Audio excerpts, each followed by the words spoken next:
All right. Okay, so now we're recording.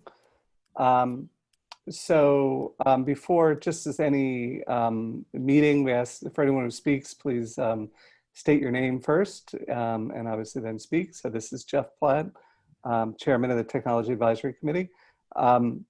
So kicking off the meeting, I think we've got a couple key items we want to chat about. Just to go through the agenda after we go through the minutes. We want to chat about the outcall system, the current one we have, and the vendors we've been looking at as far as moving over to a new one, or exploring looking to a new one. The consolidated email project Bob's working on, and Mike's, trying to get involved in that as well. And then the last area, at least on the key topics, is, and this sort of goes hand in hand with the first two, is sort of like, how do we, once we've got the system in place as far as new outcall system, which may also serve as our database as well, we'll talk about that, is how do we then go to the process of now getting residents to start updating their information in the database and updated in the outcall system, so that obviously they can be alerted on key messages, but also they can also opt in for other types of messages as well to allow residents to self-select what they want. So those are the key agenda items. Obviously, we'll leave time for other business at the end if there is anything anyone else wanted to discuss. But let me kick off first, put a motion on the table to approve Paul sent out the meeting minutes from last meeting. So just want to go ahead and review, and is there a motion to approve the meetings? Has to be from Mike. Yeah. I will make a motion to approve. Hopefully you can hear me. Yes, and I will second the motion. So all in favor? Aye. Aye. I don't know if I can vote on that. Yeah, I guess you can, sure. All right, so all in favor, motion, so the meetings have been approved. Great, thanks. So let's quickly move to our first key item, which is the outcall system. As we talked last month on this, is our current system, Blackboard, is obviously what's been used for all of the messages going out around COVID and other emergency messaging. I think the messaging back is that while it served the purpose, there's been some issues with it, and it's a good time to to explore looking at alternative options. There were two vendors that were identified based on other players in the market. So what other towns, not only in Connecticut, but we've looked at across the country. There are a few vendors out there, but two of them really stood out. One is Code Red, and the second one is Nixle, which is part of Everbridge. So these are two that are used widely amongst different towns in the area. There was Chris Kaiser, who is not, I should say, is not able to join this call tonight, had set up calls to go through with each of the two vendors to give a demo of their, at least an initial demo of their services. So I think we got an initial feeling of what they were and the services they offered. So my thought is, before we go in and dive into them, since we have Stuart on, I thought it would be a great chance to hear, Stuart, from you, is how you're using the current system so that we can make sure that we're capturing, those requirements are included in, the decision on whatever system we decide, whether we stay or we decide to go with a new system. Right. Well, thank you. And thank you for asking me to join you. The CERT uses Blackboard almost, certainly for every call out, and over the course of the last few months, almost every week, several times a week. It is our primary means by which we communicate to the CERT members. We're about 150 strong, and it's used for two primary purposes. One, to disseminate general information, upcoming events, changes in leadership, whatever general email, if you will, training events, planned out calls. And that's one vehicle by which we communicate. And then the other major group, if you will, would be when there's an emergency of some kind and we need to know definitively whether a certain member can respond to the emergency. So, and in that instance, it's not just a general push email.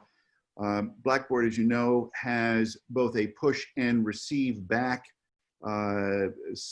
feature, so that when you push out, you can then say, we've got a need for 15 CERT volunteers to do traffic control surrounding a fire in New Canaan. Can you assist? Yes or no or maybe. And then Blackboard calculates all that, gives us a pie chart that demonstrates what percentage of the total outcall total volunteer pool we've reached, what percentage is able to participate in the outcall, yes, no, or maybe. And then we can take the yes group with a couple of quick and simple keystrokes and do a follow-up email, which then indicates, for example, staging for these 15 volunteers will be at, and then we pick a parking lot or whatever seems to make sense. Maybe it's the New Canaan Police Department, or maybe it's out close to the fire scene of some kind, or whatever. And so it's a system that's served us well, and certainly I'm sure these are capabilities that are used by other reverse 911. I mean, I would guess these are features that are fairly core to any reverse 911 system. We are also able, within the database, to establish groups. So, for example, the Federal Emergency Management Agency and the Department of Emergency Management and Homeland Security require us to maintain a log of every CERT member and the type of training the CERT members had, and only request their participation if they have had the appropriate training. So, for example, if Silver Hill Hospital loses a patient and we go into a search and rescue, we might call in 15 or 20 CERT volunteers to assist in a search and rescue. They have to have been trained in search and rescue, or else we're not allowed to call them. So that's just a simple way of saying what we do is we set up subgroups based on the kinds of training, traffic control, search and rescue, whatever it might be. Stuart, excuse me, I'm sorry, do you want to take questions as you go, or Sure, anything at all. Are you using Blackboard to keep track of that information? No. Because that's obviously important before you send stuff out. Exactly. No, sadly, we're not able to in Blackboard. Blackboard, one of the limitations that's frustrated me is the inability to control the content stored in the database. That tends to be entirely their data and their control over their data. Unlike establishing, a Microsoft Access database or an Excel spreadsheet of some sort, where you'd be able to manipulate any set of fields or any group of fields, Blackboard's, that's a limitation for them. What we do then is we have to, because much of this training is also date sensitive. So training has to be within a certain, say 24-month period, or else it's considered expired. So we have to track all that in an Excel spreadsheet, but nevertheless, within Blackboard, we maintain a group that, quote, qualifies, that is ready for a call out of some kind. So having subgroups, being able to set up subgroups is an important feature for us. And then, of course, Blackboard also has text, voice, and email, which I'm sure all reverse 911 systems has as well, which is handy and critical. And that's about it. I mean, it's not a very complex use, but it's certainly invaluable when you've got hours to respond to some sort of a issue in town. When you're sending out these alerts, can you do it via a mobile phone, or do you need to do it on a desktop computer? We generally do it on a desktop computer. and that's mostly because for me, writing up, a paragraph describing the situation on a mobile is Not as easy. challenge. Yeah, My yeah. daughter could do it with 2 thumbs. It takes me a keyboard. And hi, sir, it's Mike Abbott. This is really driven for emergency personnel, correct? Correct. Right, Yeah. this is not meant for general entire town communications. That's our use of Blackboard. Blackboard is used for both purposes, but in this instance, our use is for CERT responders. Yeah, CERT volunteers. Does somebody use it also for the entire town to drive? Yeah, it's used by the emergency management to send out all the alerts that we get around, around COVID and hurricanes and all that kind of stuff. Okay. Yeah, the director of emergency management would use it during any major townwide event, power outages, ice storms, hurricanes, things of that nature. The reason why I ask is, Jeff, it's Mike again, I don't think I get any alerts out of it myself personally. Okay. Well, the data. I get the phone calls. Yeah, Oh, okay. Well, those that are would be alerts. part of it. Yeah, Those are part of it. Okay. yeah. The phone calls you get are the alerts, part of the alerts. Got it. So Stuart, you said general information or training events. So are you're going out to your pool, 150 people, and you're just using Blackboard to send out a message to them to say, hey, we've got a training event coming up in 2 weeks, all that. So using it for general communications as well as, hey, we need people to, we need 10 people to show up at a certain site, whatever it might be. Exactly. Yeah. Okay. Yeah. As you know, if you were to go into many email systems, if you set up a list of 150, it'll immediately tag you as spam and will shut you down. So Blackboard overcomes that by enabling you to broadcast 150 emails all at the same time. Got it. And they're treated as, they're in a different category versus sending something through Constant Contact, which would follow marketing, canned spam rules. Yeah, exactly. Yeah.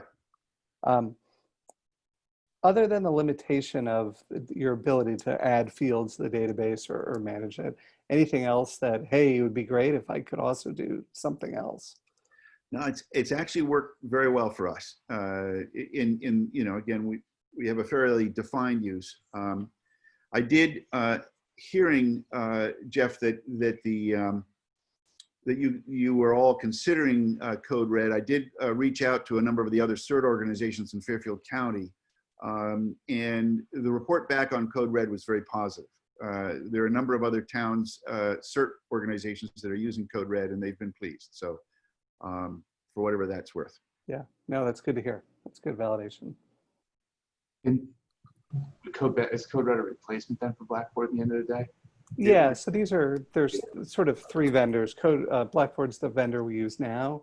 One of the challenges with Blackboard was if you heard the calls come in that Mike Handler led, you would every now and then there were other issues, but the one you would notice most is you would hear him start the message and it would stop and start over again. So there were, it was definitely some challenges there. There were more, but that's one that was most obvious to all of us. Yeah. So yeah. Has that been your experience? I'm sorry? Has that been your experience in the use of Blackboard?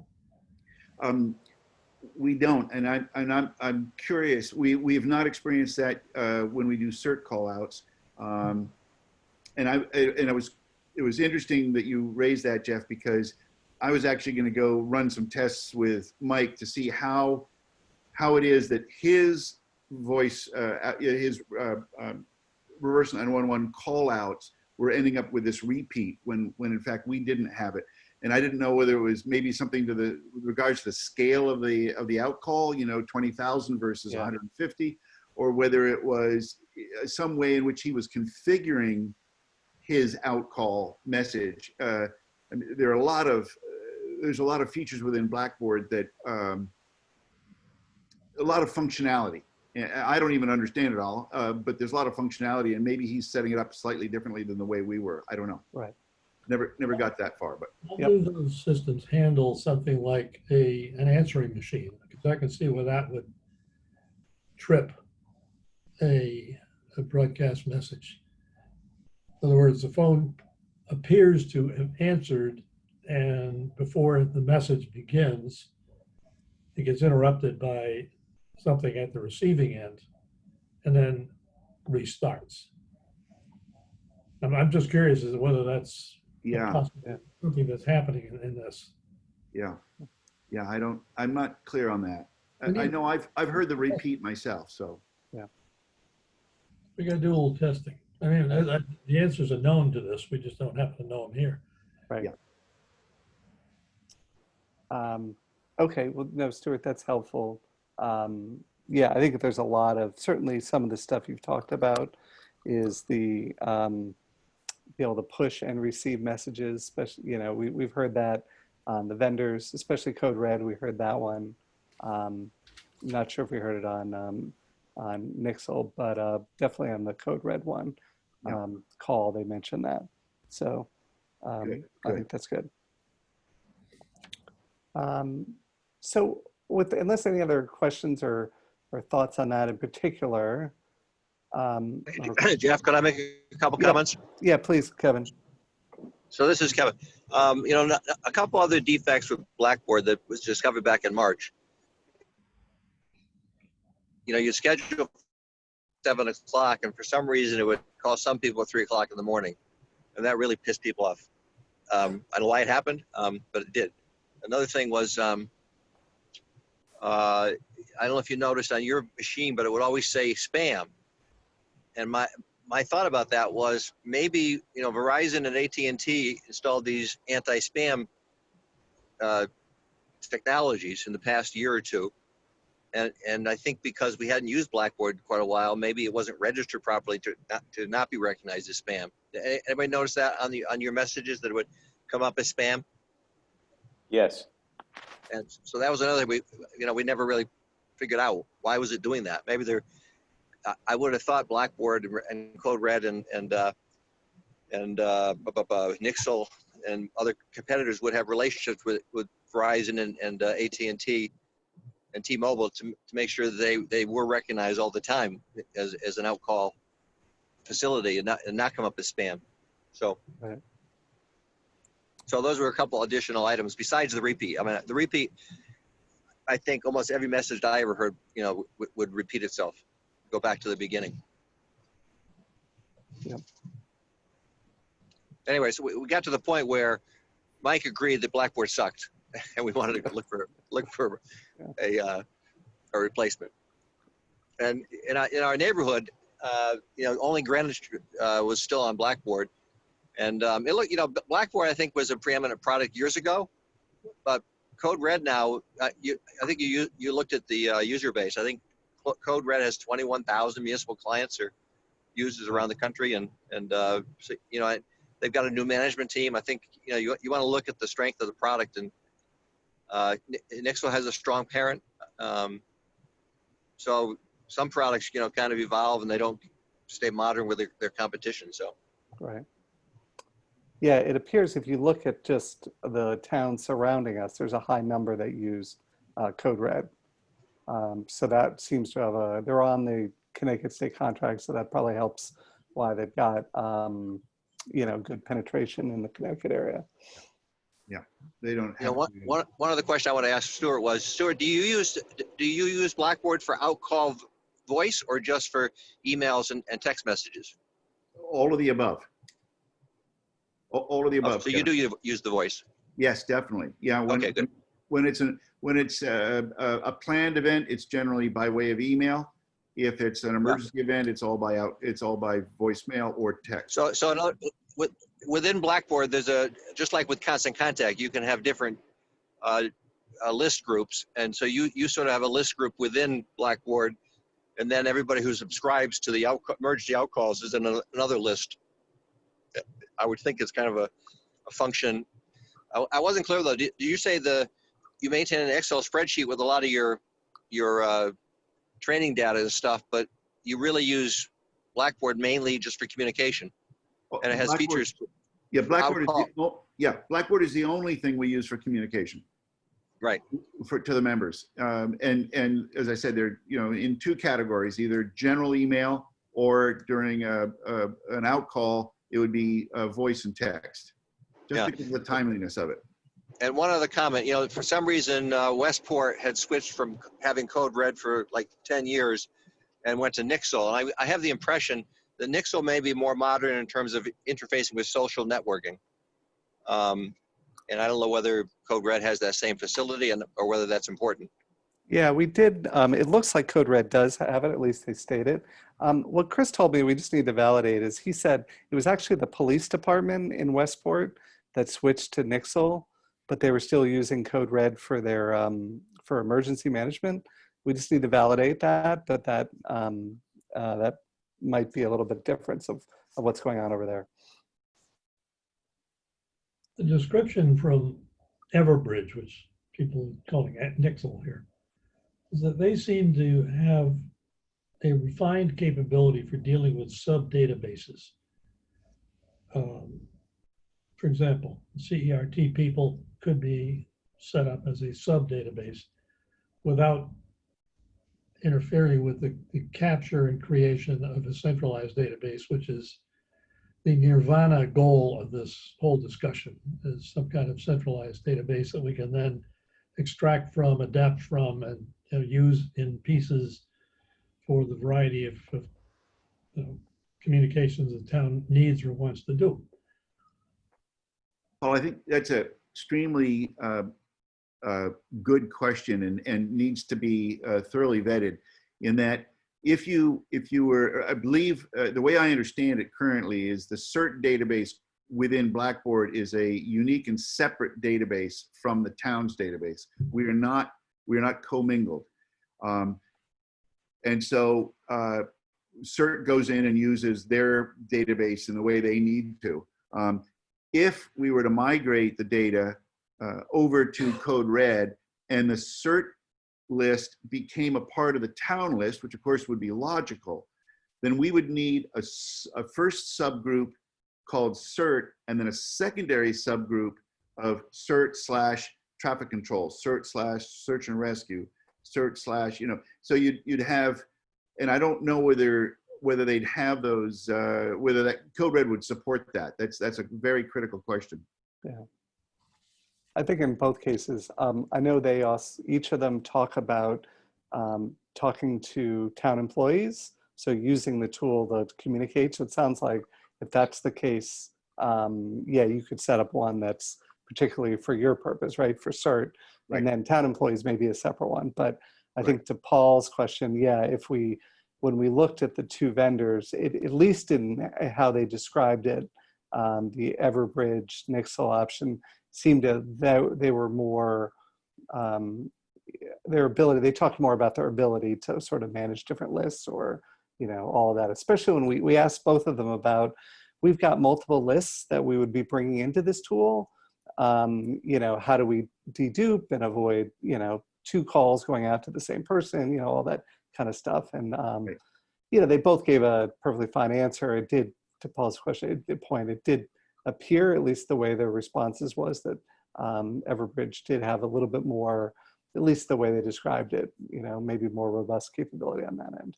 Technically, it really makes no difference whether they have a central database with a lot of fields in there or whether they have sub-databases. The only thing is, if you have, and when you use sub-databases, they have to be synchronized automatically with that master database. You can't have too many subsets that have information that doesn't match what's going on in the master database. Right. I mean, in an ideal situation, you would have only one master database, and then you would have additional, exactly, I can see Michael agreeing with me, that you could additional columns, which would then differentiate the group, subgroup, and so on. That's right. So you just have additional fields and say that they're members of these groups, and then therefore, you get into permissionability in terms of who can do what with what Right. data, and then you have to, But If I was starting from scratch, I would go that route, no question about it. But we're dealing with systems that have been developed that presumably work, and we just need to make sure in selecting that they work the way we want them to work. It's Mike. It's not clear, for example, that Everbridge actually uses physically separate databases, or whether they use a large single central database with fields identifying the groups below. Mhm. Well, I mean, the way it works. I mean, is that we really ought to be kind of agnostic on that. We just want to make sure that what we want to move over there will in fact fit and work. well, I think, Paul, I think what you're pointing out is we need a feature functionality to say this is the functionality that each of these have, kind of a matrix of it, and say, what are we missing today and what needs to be added in? Right. What do you get from each one, right? It's a feature functionality component question. Because you certainly don't want to lose anything that you have. Right. Right. You'd only want to gain. And then to your point, how it's stored, as long as it works and you can get all that functionality, you probably don't care too much. No, I think that's good. So did I see Jack Hennessy? I don't know if Jack, you can hear us. If you're on. The shield has arrived. Yeah. Hey, Jeff, let me make a couple more comments. Yeah, go ahead. So Blackboard, and Red Code Red, I think all of them are really subscriber based. You have to go and initiate getting into the system, which means you constantly have to advertise it to your population. Right. And so it's only as good as you continue to support the system by inviting people to come on. One thing we discovered coming into this crisis was obviously seniors are not, and both of them are internet based. You have to go online, either on a desktop or on a laptop or on a device, and enroll. And you need at least a phone number.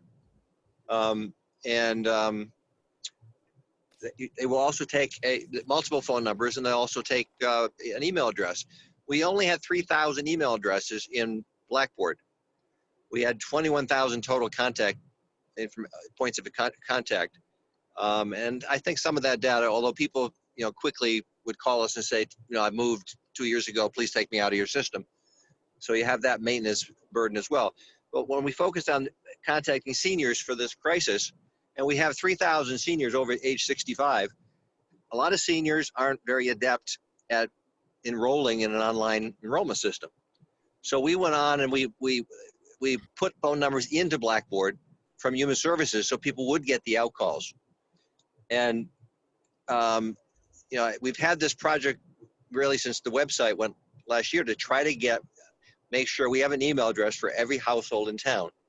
And we have a lot of email addresses. In fact, in the constant contact system, through different email lists, we have like Lapham Center, like 1,400. We have Recreation Department, it's probably the biggest, for like almost 3,000. We have Tax Department, has people that want tax reminders. We have parking permit for like 800. And those all tree up to like 7,100 versus the 3,000 in Blackboard. And we wanted to try to get, somehow cull all the email addresses we have and load it into the system, whether or not people have done it or not. So we can go out and say, this is the contact information we have for you for emergency purposes. Do you want to use this information or do you want to use something else? And we have this effort going on to try to get as electronic as possible with all of our services. We're going through this right now with the transfer station, parking permit renewals, which are pretty good as far as email, and the transfer station, which is abysmal. It's all literally everybody who wants to renew a permit has to go to the window at the transfer station. That's not very user-friendly these days. We have 2,700 permit holders with 3,500 permits, and we want to get that as much electronic as we can with email addresses.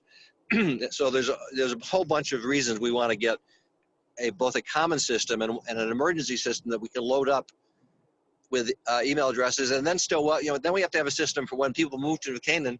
How do we get them into the system? And so that's the whole broader picture as to what we're trying to accomplish. Get a high level. Right now, I don't know what percentage of the town we have in Blackboard, but I don't think it's, maybe it's 65% or something, or 75%. But how do you get to a high level?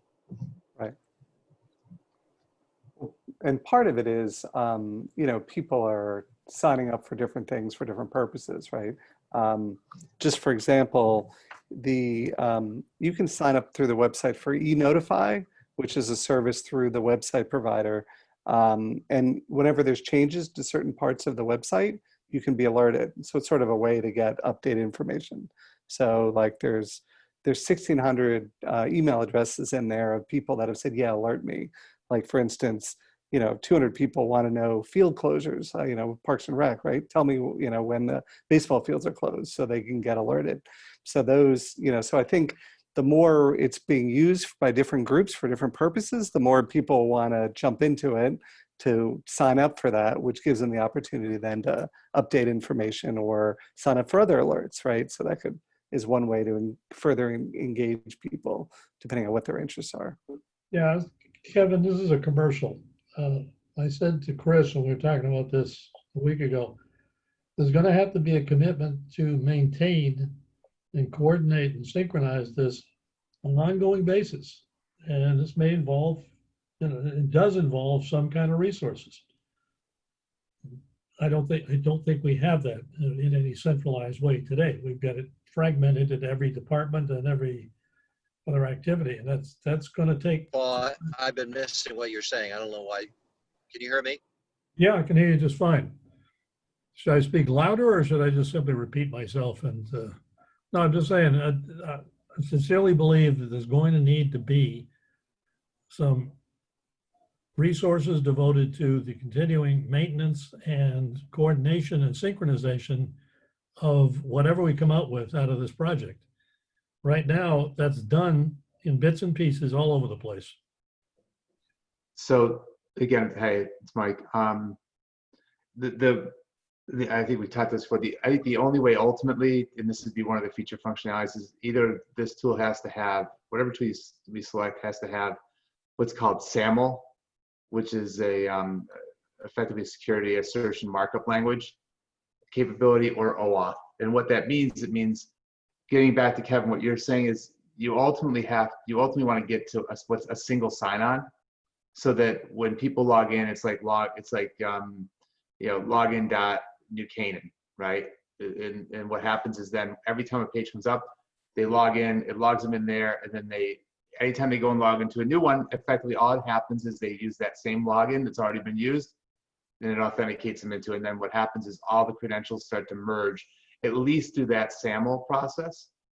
And then what'll happen is that's where you can keep the credentials inside of there, because everything will be tied back to one person.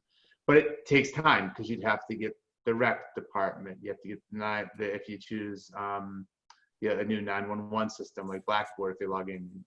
Each one of the systems then uses the SAML login, which all of them are probably enabled at this point in time, as their login authentication tool. And that's how you'll drive consistency. And it's practically, I gotta be honest, the only way you're gonna get there. Yeah. Time. Because you have to have single sign-on. And wouldn't it be nice if there was a municipal resource software tool that would be robust enough to incorporate all of this into a single solution? And sadly, there isn't. I believe Parks and Rec and the transfer station still use something called RecTrack. software, right? And so that's for almost 20 years. Yeah. And you go on down through the various departments, and many of the departments are still using disparate systems. So, right. And but they can use disparate systems, but what they have to do is use the same login. Because once that does, then it points everyone back, and you start to you force synchronization of how you interact with the town. Okay. So like there's you can look at this at the federal government level. There's something called login.gov. That's how the federal government's going. Login.gov. That's going to be your credential for logging into anything with the federal government over the next 5 years. It'll all switch out. Is it in use? Mm-hmm. It's in use. IRS, they're starting to use it already. Yeah. Treasury. Yeah. So can we circle back? I just want to, now that Jack's on as well, Jack, we started touching on the vendor presentations that Paul, you and I were on, as well as Chris. and some others. Just curious, your thoughts on the two, Code Red and Nixle or Everbridge. You know, if there was anything in those that you're thinking when you heard those, meeting your needs. My needs are simple. It's just that we be able to reach the maximum number of people in town, particularly the vulnerable population. You guys are the experts when it comes to this IT tech. I am not at all. I'm just in the room to listen and learn. The reason we went with Blackboard years ago, I was involved. That decision was that Everbridge, everybody in the state was on it, and they were afraid that if there was a major disaster in the state, that it would be full and that our calls would go down in the queue someplace and they might not get out for a significant amount of time. Code Red was kind of the same way. A lot of towns were using Code Red, and we had the same fear with that. Blackboard was being used by the Board of Education at the time. They were happy with it. They had a much smaller customer base in the state of Connecticut. So we figured that if there was we needed to use it, that our calls would be at the top of the queue and they get out much quicker. That's why we went with Blackboard at the time. It's obviously time to move on because Blackboard's been very disappointing lately. And I'm just here to listen. I have no qualms about any of the services. Code Red looks like what the neighbors are all using. And I assume that over time that they've built up their capacity so that if we all jumped on it at the same time, that would not be a problem for delaying our messages. But I leave that up to you guys. You're the experts. I'm not. I'm just here to listen. Got it. No, that's good. No, appreciate that. History is very useful, Jack. Thank you. Sure. There was a couple things when we had the conversation. So Jack, your thoughts on it as well is, I think it was in the Code Red presentation, Paul, remind me, or correct me if I'm wrong, is geo-targeting, where you can then select and say, all right, people in this area, the east side of town, picking a, like you want to send an alert because there's a water main break or there's some We have problem used there. that a couple of times in the past, particularly when we had elopements from Silver Hill Hospital. We would notify the people in the neighborhood that if they saw police activity or firemen walking through their backyards, we were looking for an eloper. Or in the event of maybe a hazardous chemical spill somewhere in town, we can do a plume map. We would know where the fumes from the accident were heading, and we would let everybody downwind know what was going on. Like I said, we have used the geo thing in the past, but it was mostly for Silver Hill. I can't think of any other time we've used it lately, but Leon from the police department might have a better idea because they think they've used it more than emergency management has for these individual emergencies. Funny you use the word elopement. That's the term that they use at Silver Hill. They don't call it a runaway or an escape. They Right. call it an elopement because a lot of people that are not in security, they just walk away. Most of them are heading for the train station or for Route 7. And every once in a while, we'll find somebody hiding or whatever else to bring them back to continue their treatment. Yeah, the woman in the other room and I actually eloped once, but not anyway. I was particularly impressed with Code Red's geofencing subsystem in their product. It was a very easy matter of drawing the shapes and right on the map. The map selection looked excellent. Now, interestingly, when we were talking to Everbridge, we were not talking about that feature. So I mean, these things have to be, one, identified, and B, compared from one to the other. I think that is an important feature. Yep.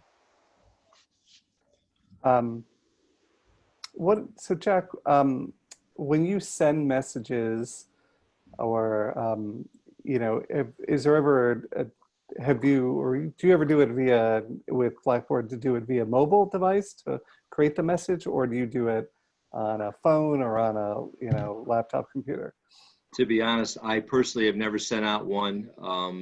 Mike would always do it from the EOC, and I know that Leon has done a couple when they had a crime or something like that they were looking for somebody. But I personally have never done it. I had a password for a while, but it's been so long that I wouldn't even know where to find it, and I've never done it. Okay. Everbridge made a point of saying that they optimize messages for the recipient devices. In other words, they send different configurations to mobile devices and to say desktops and tablets or something.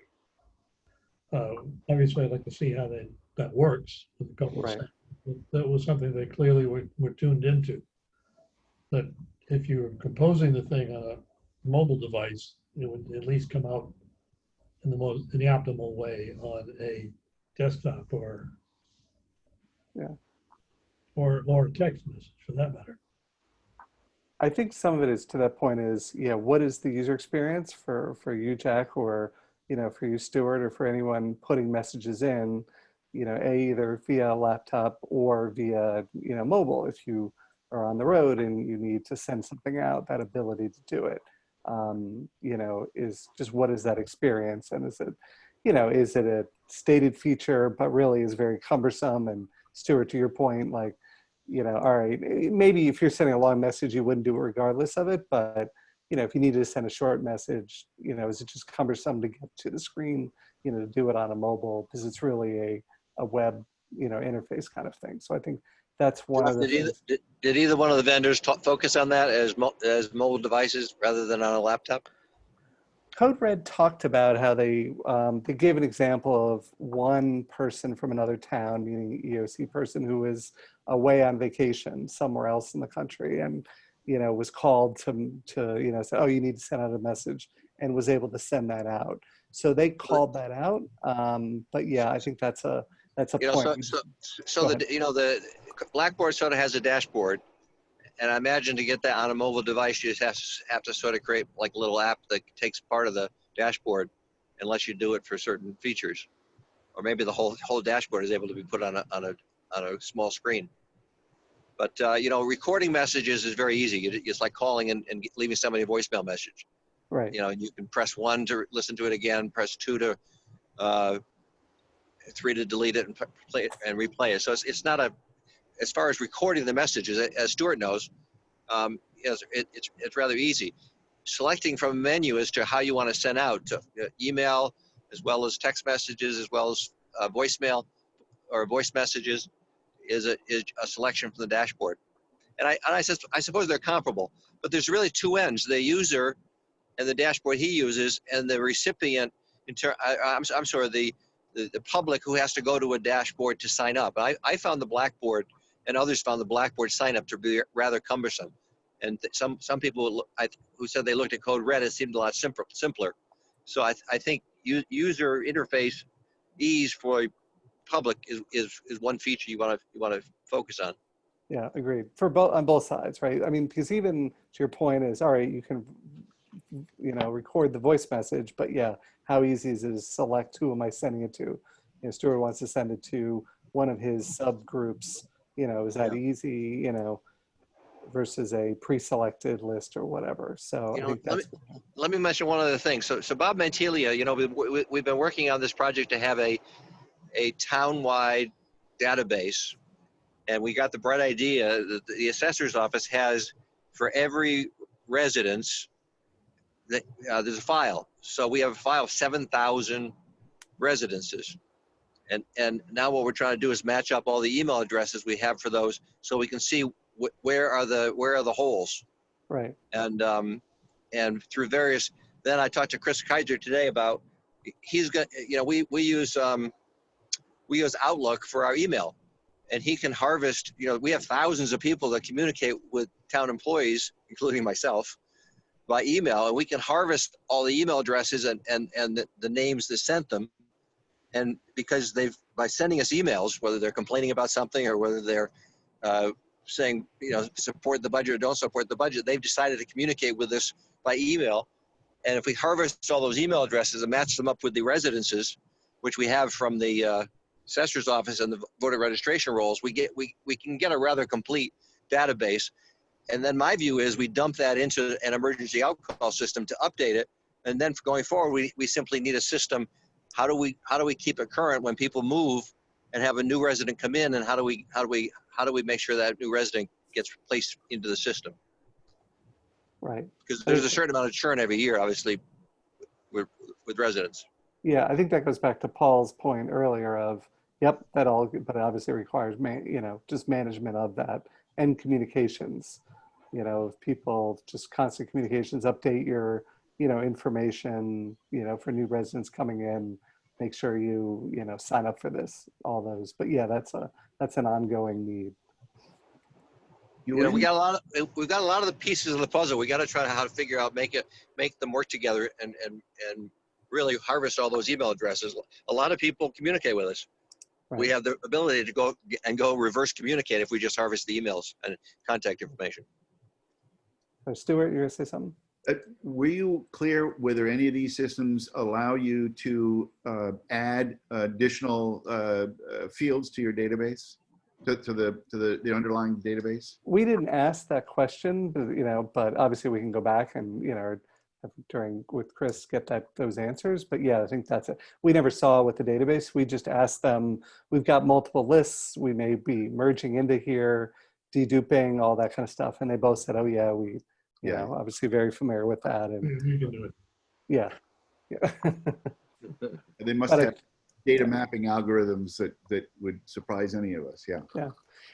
The one thing on Everbridge is it appears, just looking, I did sort of a look of some of the larger, like the Palo Altos of the world out in California, Santa Monica. Everbridge seems to be used in those. And I think it's, in Palo Alto, it's the whole, whatever, I forget the county, San Mateo County, is that what it is?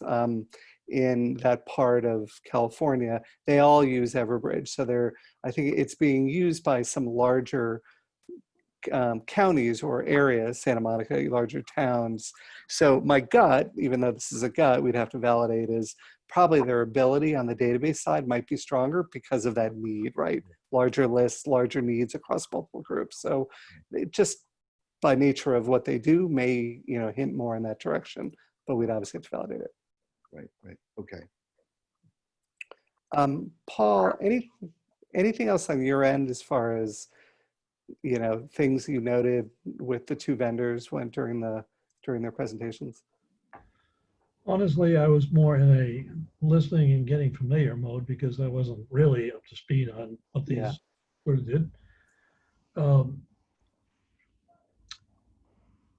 We did briefly discuss with Everbridge the process of porting existing signups, existing databases.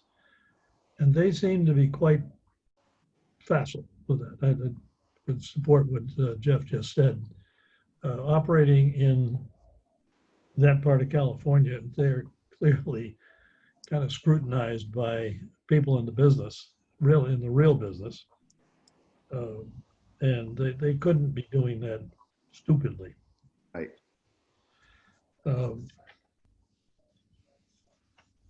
It's curious because the two presentations focused, and it was their choice. They made the presentations. We didn't really dictate the stuff we were going to be asking about.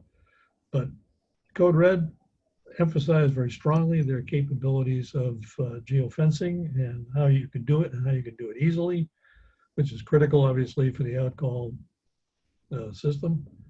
They spent, as I recall, no time talking about the database or any form of single source updating in the database.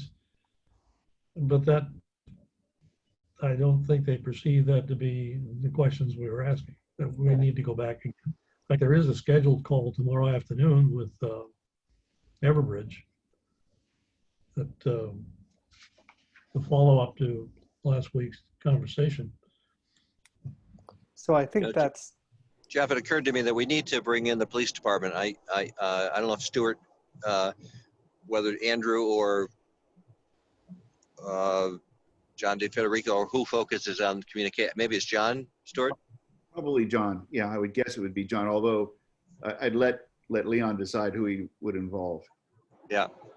And the police department also has an IT person. I would perhaps suggest that she participate as well. Yeah, Christine. Okay. Stuart, I'll call you tomorrow to talk about other things. Yeah, could you give them a ring and ask them to? Yes. Yeah. Contact Chris and get on the list for that call tomorrow afternoon. Yeah, because I don't know if they're using Blackboard or whether they use something else entirely. Don't know. Do you know, Stuart? Are they using Blackboard? I believe they are, Kevin, though I can say only with about 60% certainty. Right. So maybe just it sounded like, I mean, we had some good areas we've covered. What I could do is put together, all right, what are these, the features we talked about, just so for the meeting tomorrow, can send those to Chris. And, so at least to make sure that he's covering, I assume Chris is leading that meeting, right, Paul? I guess so. Okay. So I'll send it to Chris to say, yeah, so I'll send it to Chris and say, here are the topics we want to cover. Paul, I'll copy you just so you can, align on what are the things we missed. And so for that call, just to make sure so some of those questions, like Stuart, your question around database, adding fields, we'll ask those questions so we can get an answer, make it clear. And then those same questions, I assume there'll be a follow-up with Code Red. We can use those as well. And that will help us sort of line up the features, and functions across the two to make a decision fairly easy. Stuart, for those of us with short memory spans, could you just highlight the 2 or 3 things about Blackboard that you would want to do differently and better? Well, differently or better, or just that we use regularly. Paul, I'm not sure. Differently, obviously, I'd love to be able to add some of our own fields. I mean, it wouldn't have to be a group of 100, but if we could add another 10 or 15 fields, that would be terrific.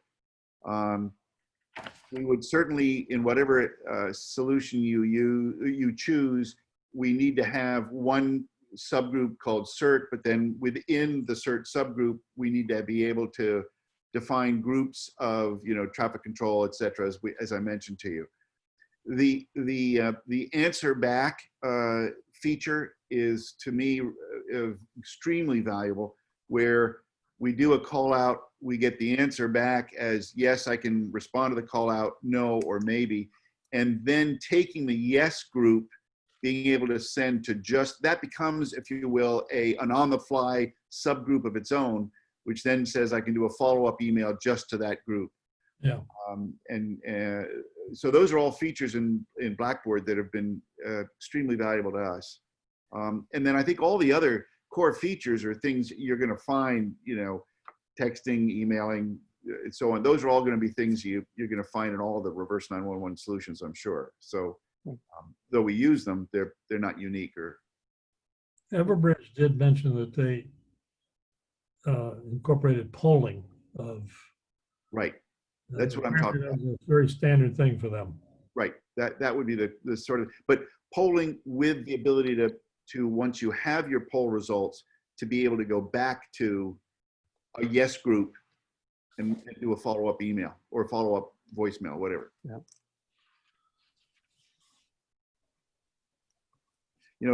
With the CERT call outs, generally, although, we're obviously second responders, but there's still a certain need for speed. If we get a call maybe 20, 30 minutes after the incident, when the police department calls us, we still would like to get our team together and organized within an hour after that, if possible. So timing is essential, and therefore a streamlined system to communicate to our volunteers and get responses and then follow up with them is crucial.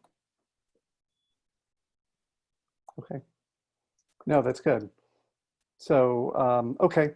So no, that's good discussion. I think the next, the follow-up calls with the 2 vendors will be super helpful. And I think will get us closer to making a decision quickly.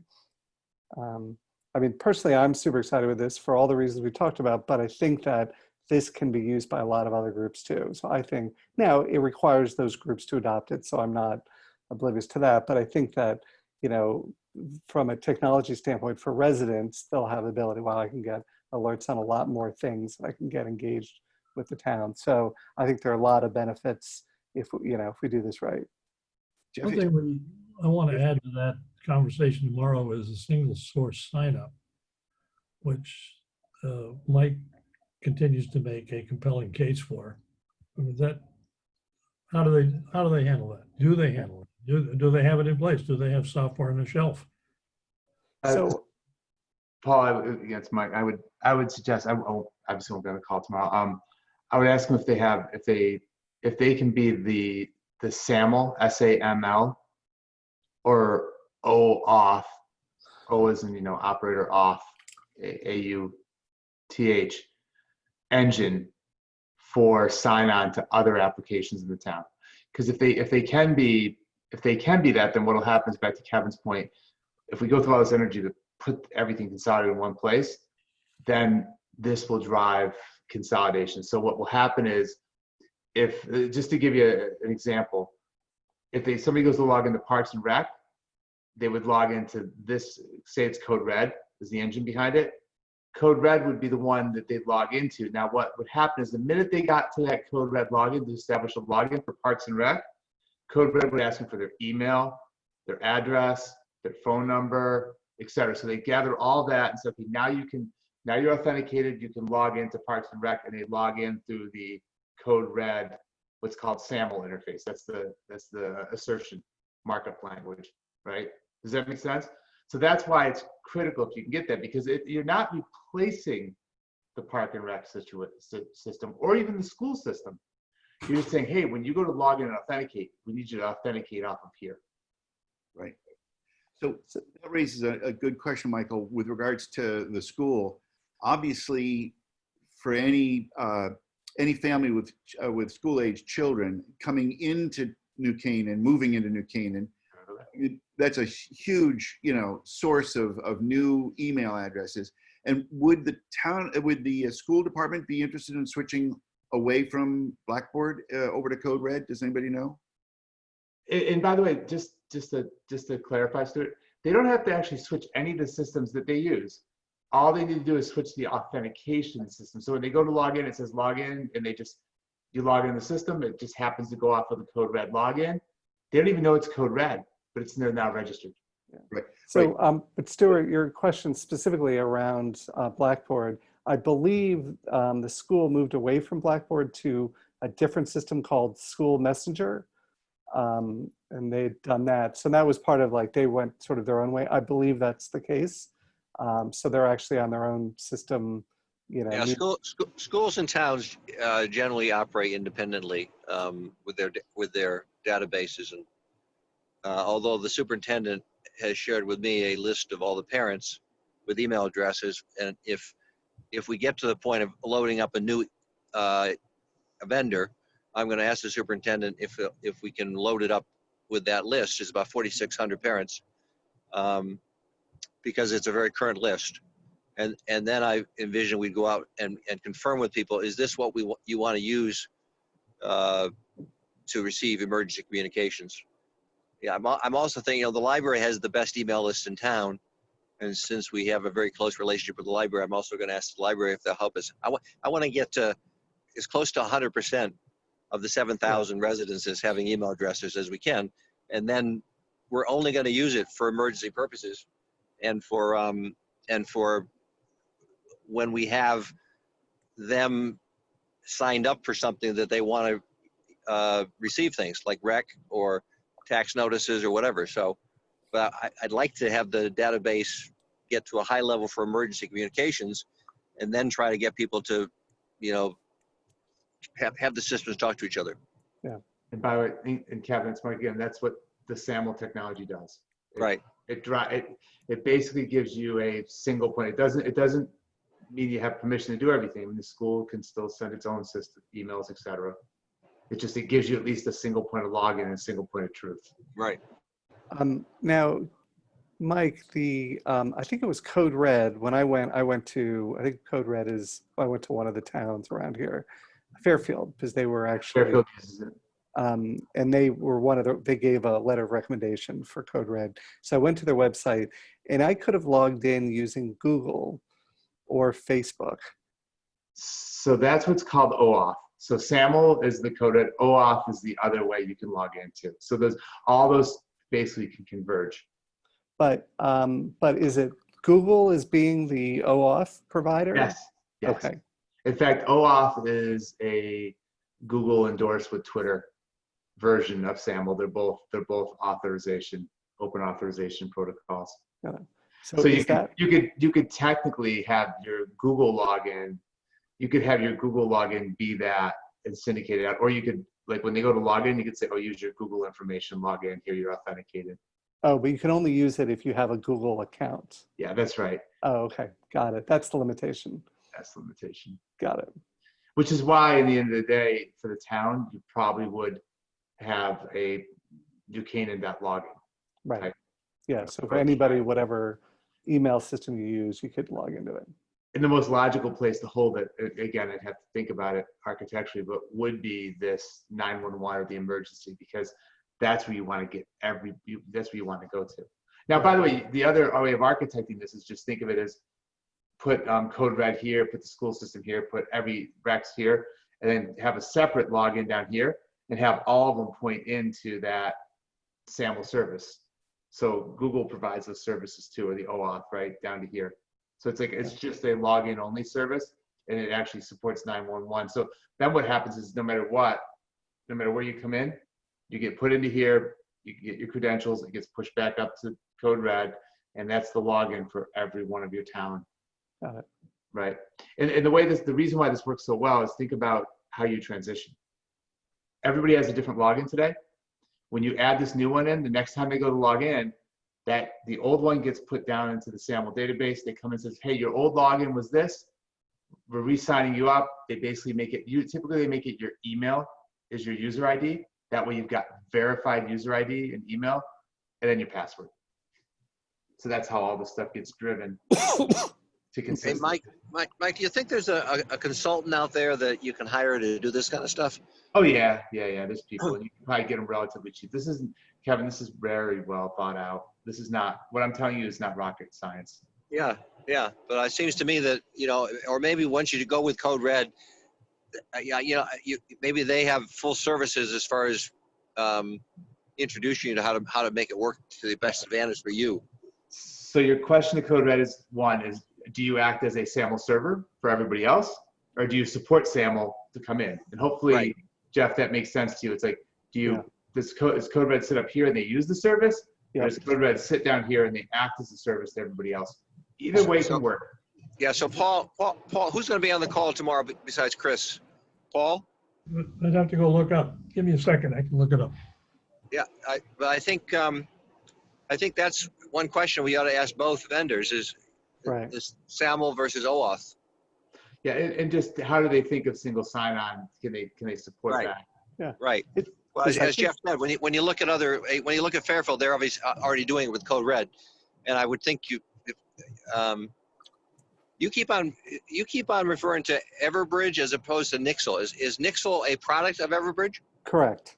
Yeah, Everbridge is the company, and Nixle is like their latest brand name. So yes. So it's really Nixle is the product. Nixle is an emergency communications outcall system. That's right. It used to be called Everbridge, or that was the broader, but now they've branded as Nixle. Okay. It's the same thing. They have other is Code Red's only business emergency communication? I don't think so. Certainly Everbridge's wasn't. So I remember that had broader. I think that Code Red has other capabilities, but I think it might be a little bit more limited. But we'd have to verify that. And I believe Code Red's product is called OnSolve. And what's the installed user base for each of them? Yeah, good. Yeah, we need to. I remember, I don't have it written down, but good question as well. They both are the leaders. That's, been the clear. So it's Pepsi and Coke.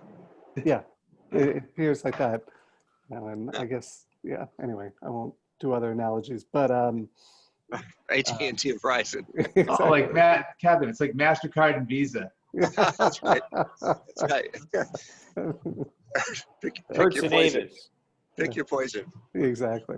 All right. So so just to sort of wrap this is, all right, I'll put together just based on this, what some key of the requirements we talked about, and I had a few more in there, and Paul, send them over to you and to Chris so that Paul, take a look at it, feel free to add, and then for Chris's call, just to make sure you know, those things are covered so that when we go to it's the Everbridge call tomorrow, right? Or is it Code Red? Everbridge. Okay. So to get their take on all this. They scheduled it within an hour of the previous. Oh, that's right. That's what, now I remember that. It's buried in there. I gotta find that. Yeah. All right, so let's, so I think that's going to be helpful as far as sort of moving, do we go one way or the other based on all of these needs? Any other thoughts on that? I wanted to switch to the database project next, but if there's anything else before we wrap on the outcall vendors. If you don't need me, I will push on with my evening. Okay. Okay. Thanks, Stuart. Appreciate you joining. Sure. Thanks. Thanks for your help. Yeah. All right, Jeff, I will freely admit that I got to Bob, but then my son took off on me. He's in Maine right now with a girlfriend, so I'm trying to rally him on text messages. Okay. I have So no Bob, praise. maybe, yeah, Bob, let's start with you. I mean, obviously, given all of this discussion and where we want to head, you know, love your thoughts where we're at. And, you know, I think Mike and his son, you know, certainly you know, could be a resource, but yeah, would love to start with you first. Yeah, it's very similar conversation to the one we just had.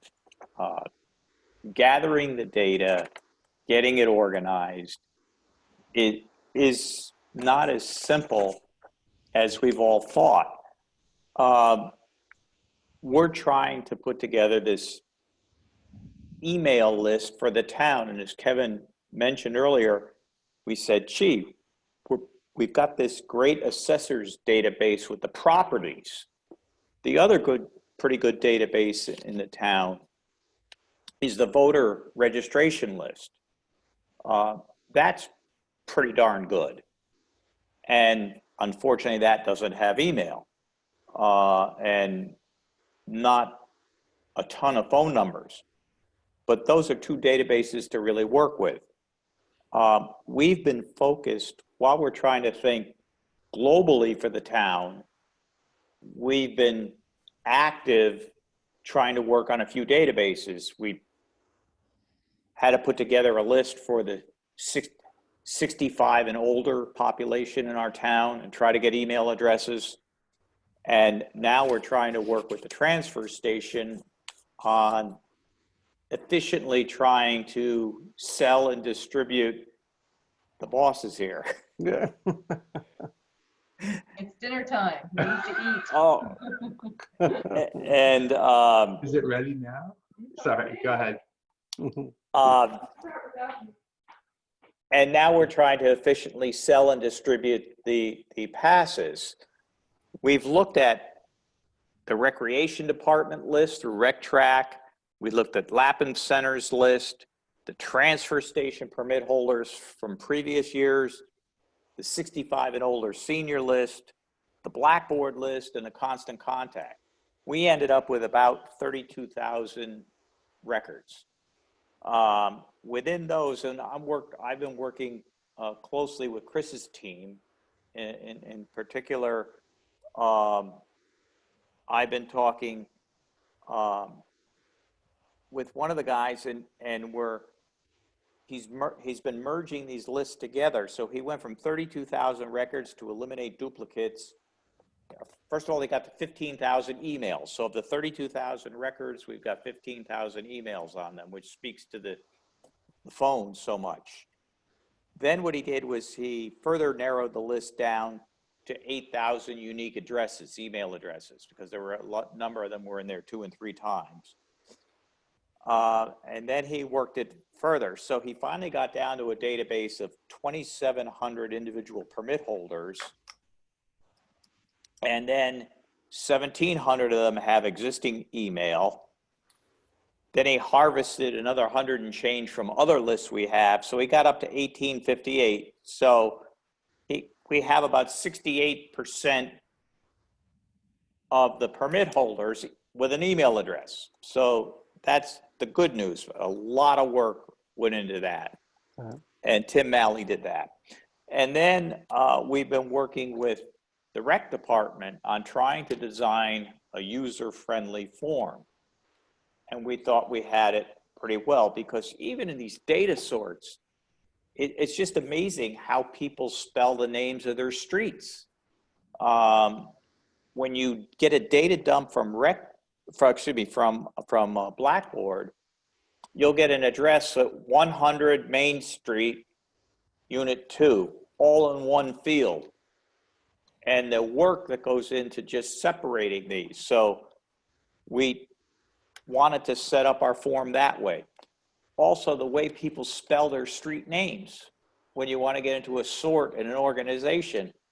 One of the best examples, I think, is St. John's Place. Some people spell it ST. Some people spell it ST period. Some people SAINT. John's, you'll have JOHNS, you'll have JOHN''S. Then they'll get to place, and it'll be PL, PLACA. So to sort this and retyping, so we thought, boy, wouldn't it be brilliant if we could do a drop-down box? We got the data dump from the assessor of all the streets, but then the limitation with RecTrack is 500 characters per drop-down box, which doesn't get you very far. So what we're concluding is as we get to this for this year, we'll let the person freeform fill it in, and we'll audit this and just retype it right from the start and clean it up. That'll be nominal work right from the start. We're taking a look at that. So while we're cleaning this up, we really need to talk town-wide. And Tim and I just had the conversation today. We need one username and user password in this town. That's exactly as Mike's been talking about. My iPhone crashed. I had to get a new one. I've got scrap pieces of paper all over the place with passwords everywhere. There's only so much that can fit in here.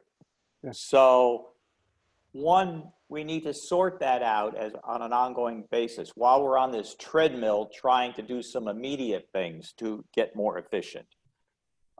We need to inventory all the departments. What are you doing now? What method of tracking are you using? Some people are using Excel. Some people were using the Google form, Google Sheets. Some people, Google Forms, excuse me. It's just an inconsistency. And then to find out from them, what do they want? And then find out what software they're all using. But getting back to Mike's point again, if we've got the common username and password, if someone's using this for the tax collection and someone's using this for the parking department with another vendor and all, so long as you can let all this data flow through and you can export and import for the needs of the town on an ongoing basis with someone responsible when they wake up in the morning and they think about how they're managing and keeping that database current. Right. Hey, Bob, question. Sorry, Mike, did you have a question? I saw you raised your hand. No, I was just realizing it's a commentary about one thing. The other thing you can use is the USPS has what's called an address verification API. That what you do is, you may have seen this when you put in your address into a form for shipping. It may come back and says, here's your address. This is the correct one. Which one would you like to use? That's actually USPS API. So if we ever got to single sign-on, we could also, when they enter their address, hit the UPS API, get an address verification, and get the actual standardized address from the Postal Service. All this stuff is automatable very quickly. So one of the things we're doing with the transfer station pass this year is we have a 2-tier fee. If you have a trash hauler, you're going to pay one fee. If you have none, you'll pay another. Really? So we were able to put a drop-down box in for the 9 or 11 companies that support. So do you use this company? And they can check it off. So we were able to at least get us maybe to the 1990s with this form. So in our quest to be on the cutting edge. Hey, So Bob, that's where we are with this. Yeah, no, that's great. Bob, keep in mind what you're ending up doing, though. You're ending up with the manual process in the back end. Right. and we need to, we're sort of we're inventing the wheel by having a back end that's manual. So Well, you're right, but right now we gotta use what we have to get Right. this thing automated today. So- So I completely agree with you, Kevin. There's got to be something out there that gives us what we want. yeah, unfortunately, the scope of the project is not that huge. There's 2,700 Right. households that we have to deal with, and so it's a rather limited universe. And Right. anyway, Kevin, but the larger project, Bob. Yeah, go ahead, Jeff. no, Yeah, no, go no, ahead. you were finishing I- your, finish, Kevin. Yeah, I'm done. You were going to say the larger project. Well, the larger project is to have the database Yeah, that has the 7,000 households, and take all the data that Timmy found and populate that 7,000 and see where the holes are and how we're going to fill those holes. you're correct. So, So- Mike, that was the one, thought of, yeah, maybe to you with Ryan's help, looking at, all right, we've got all these different databases, the Fields, St. John's Place scenario, all of that. Plus we've got the assessors database with all the addresses, the ability to match up to the best of our ability. Yeah, so that's where, and it sounds like Bob, somebody on Chris's team, helped you already, right? Go through Yeah. this. The question is, do we want us to? Is it worth the time to step back, kind of take all the database inventories that Kevin's talking about, take every one of them that has an address, run them through a USPS address standardization, kind of normalize the data, synchronize it, and then go through Yeah. this. It's basically the concept of going back to the system of record source and then just resynchronizing all this. Is that worth the time and energy right now, given out what you've already done? Well, we need to think ongoing for the town. And we're trying to think of this way that at least we can get it downloaded into an Excel type format as we're doing this. So when we design something that's better, that takes care of the issues for the town and gives some thought to ongoing, we can then just dump that into it.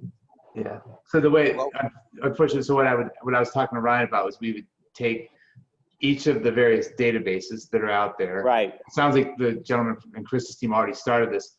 You would build a Python R script that would just literally start merging all this stuff in, and then you could run it.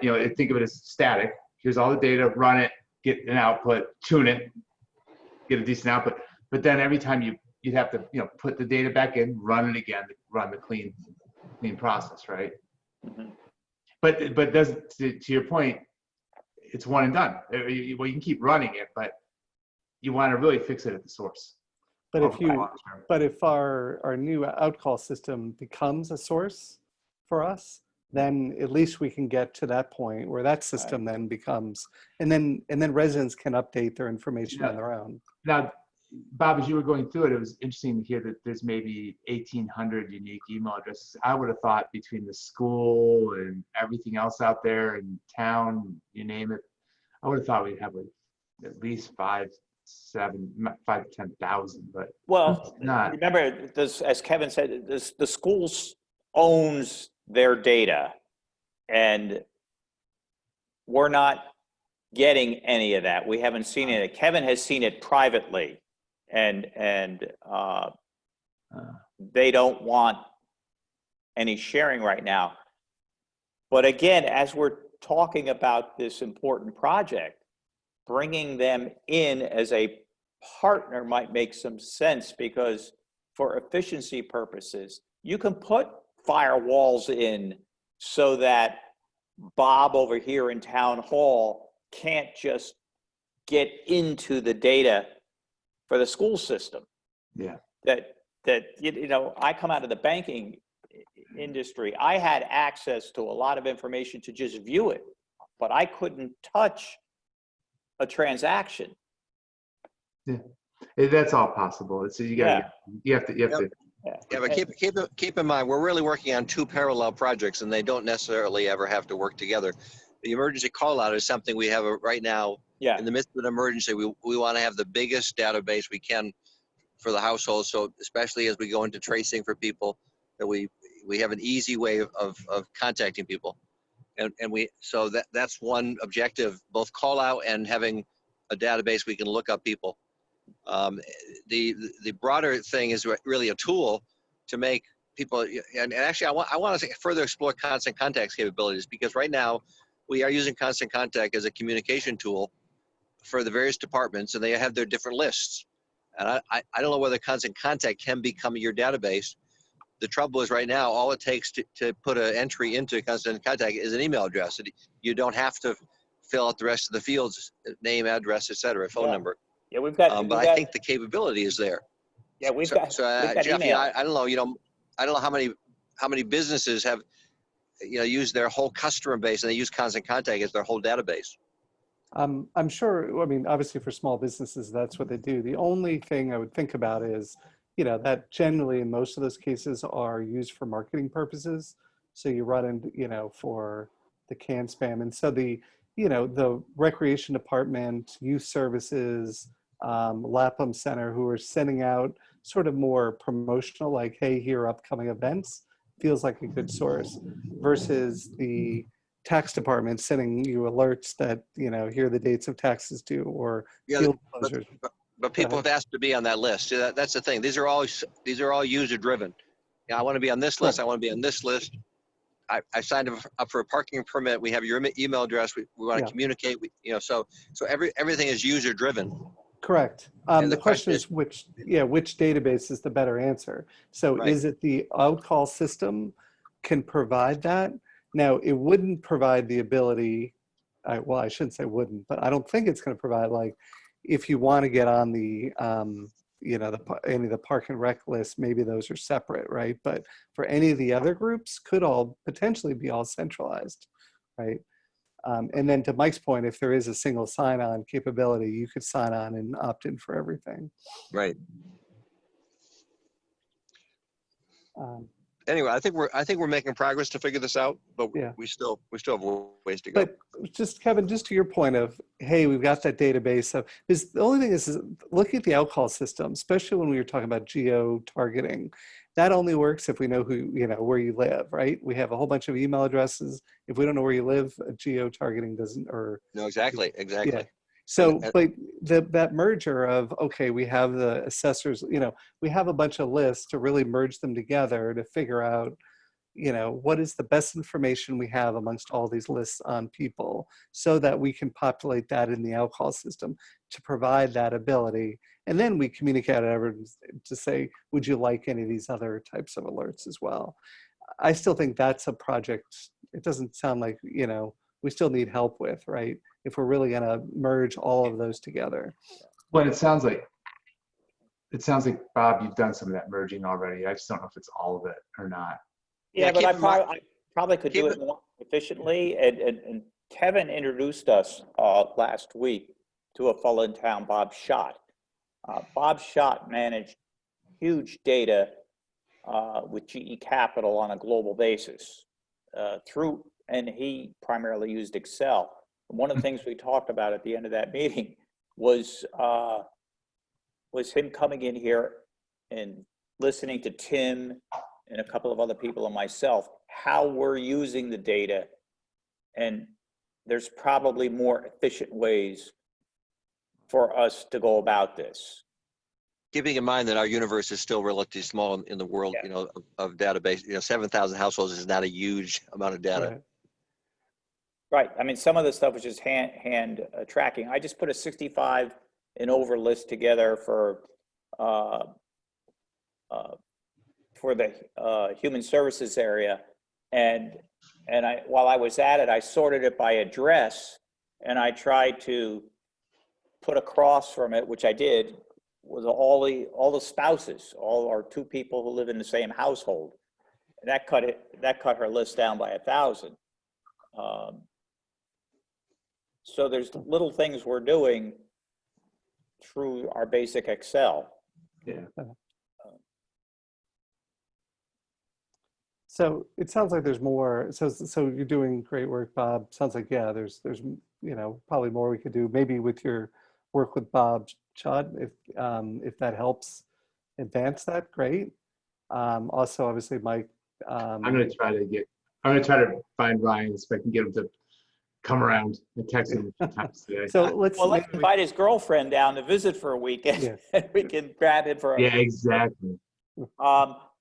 But I think I'm the first to admit that there's probably some more efficiencies I could do and work with. And secondly, a little bit more knowledge on what Michael was talking about, how the systems talk and how you structure things. That'd probably be a little bit of a working session, which would be incredibly helpful to me. Okay.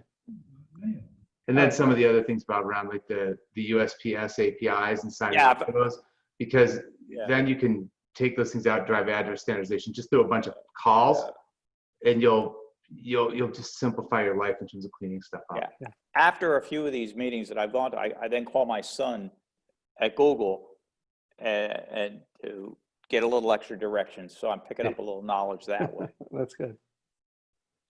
Good. Okay. All right. So that sounds like a good approach.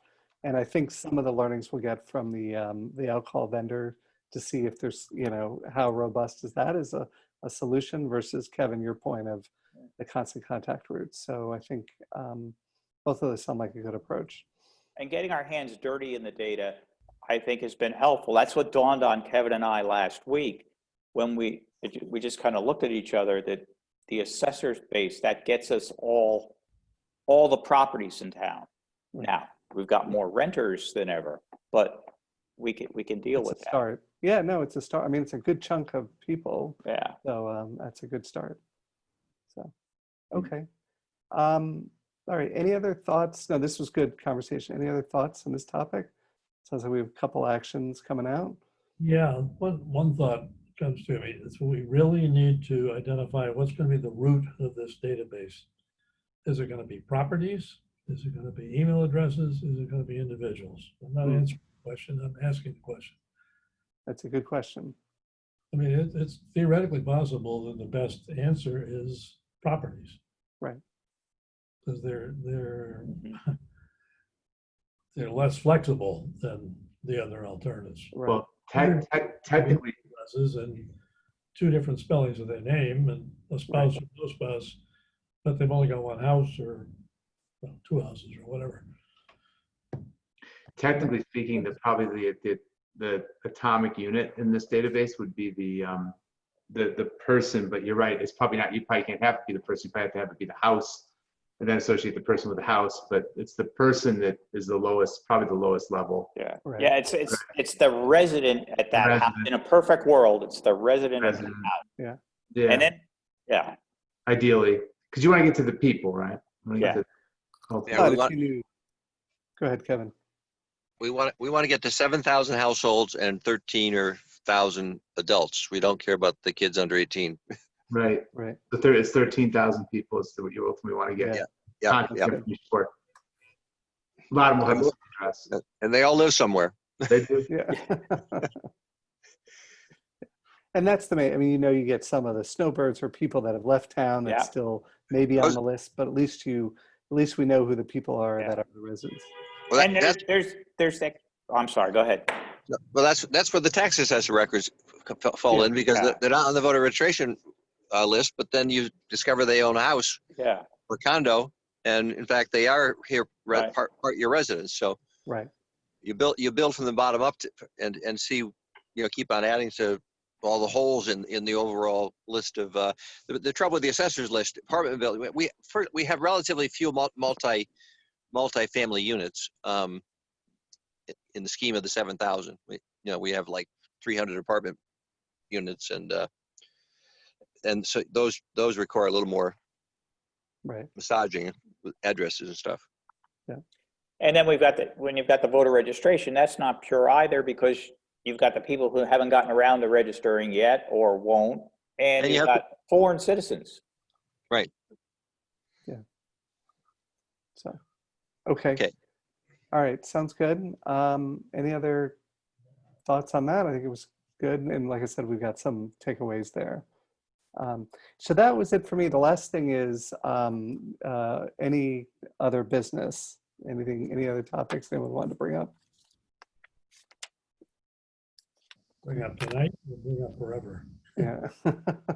All right, so no other business at this point. So I say, do I have a movement to adjourn?